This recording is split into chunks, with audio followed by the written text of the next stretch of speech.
Hello and welcome to my channel. I'm Dani Walker. Today's episode is how to sell your wardrobe. If you're new, please be sure to subscribe as well as hit that notifications bell and follow me on social media at Dani Walker. As a former pageant title holder, I went through a lot of wardrobe and I simply could not keep all of it. So I was constantly cleaning out my closet and always buying new pieces. So I learned a lot about how you can resell your wardrobe, and I have a couple of key tips for you so that you can sell them quickly, fast, easily. The first thing I would suggest is try to resell your wardrobe as soon as possible. If you're trying to sell a piece that's outdated, it's going to significantly cut into your profits. So people are not going to want to repurchase your old piece of clothing if it's super outdated. And we're not talking vintage outdated, we're talking outdated as in like maybe a few seasons or a few years and nobody's wearing that piece anymore. Another thing you can do when you sell your wardrobe is to be really aware of the alterations that you make on it. So whenever I buy a piece and I have it altered, I try to make sure that that piece can be let back out again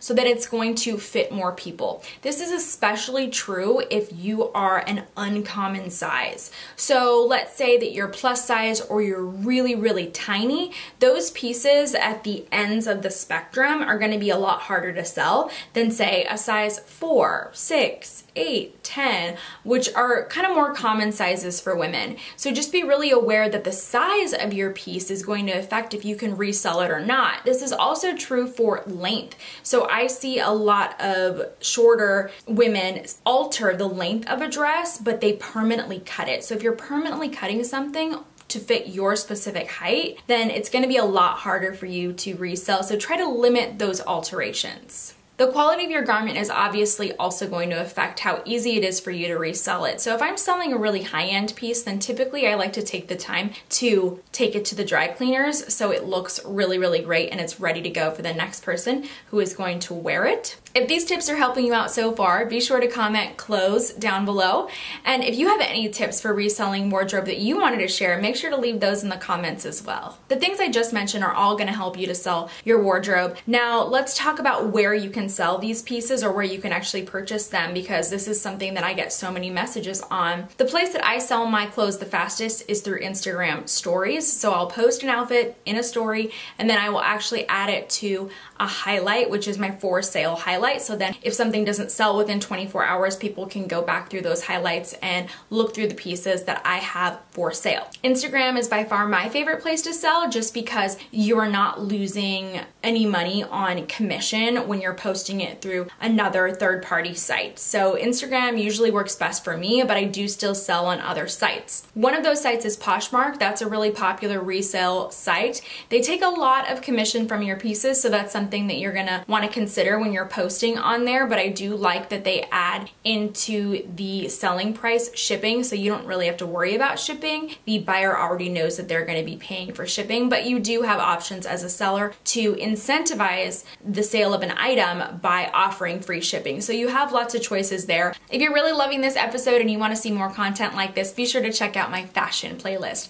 It has lots of my wardrobe essentials, my favorite pieces, places that I love to shop, things like that. You will find it in that fashion playlist. Something similar to Poshmark is Mercari. I'm pretty sure that's how you say it, but it's pretty much just like Poshmark, and I'm not sure about their commission rates, but either way you are going to be losing a small portion of your profits by selling through one of those sites. The next app I want to mention and cite is called Queenly, and I'm really excited about it because this was started by a pageant friend that I know. Her name is Trisha and she created this. She has been marketing it out specifically towards pageant contestants who are trying to resell their gowns. She wanted to give them a place for that. You guys can check out the Queenly app as well, and I'm going to put a link to that in the description below because I love supporting other women and especially other women in pageantry, and I just want to let you guys know that that's another great option. Of course, there's always eBay. That's been around for a really long time and they have been a reputable seller, and they have lots of filter options which are really great for if you're posting your wardrobe online online. And in addition to that, there are Facebook resale groups, which are really great too. Now, be careful with Facebook resale groups. I have heard people getting burned there. I have seen lots of complaints where somebody will post a garment and they will sell it, and then that buyer never receives their items. That is more few and far between, and unfortunately people do things like that, which is really, really sad. If you are selling your wardrobe, don't do that to anyone. Don't sell your wardrobe and then never send them anything. I would always encourage you to use a service like PayPal or Venmo, but more like PayPal because they do have buyer and seller protection. If you were to pay for a piece and you never received that piece, then you could file a dispute with PayPal so that you get your money back. Just be really weary of things like that. Facebook groups are a really great place to sell your pieces or to purchase them. My last piece of advice for selling your items is to take a picture in great lighting with a plain background with you actually wearing the piece. I used to try to just hang my outfits up on a hanger and take a photo of them and post them in a story, and I wasn't selling anything. And then as soon as I started taking a really great picture in my outfit, then my pieces started just selling really quickly. So one thing that I like to do when I'm actually wearing the piece to an event, even if I don't post a picture in that outfit, I will take a decent photo of myself in the outfit that I can later use in a story if I decide to sell it. And you don't have to even have your face in the photo, you can totally crop that out, but you want to take a really great picture of the garment so people have an idea of what it actually looks like on a body or how it could be styled. So lots of my pieces can be styled multiple ways with different shoes or different jewelry. The better that you make the piece look in the photo, the faster it tends to sell. At least that's what I have experienced. Speaking of a wardrobe, if you are preparing for a pageant and you need a little bit of extra help, I do offer coaching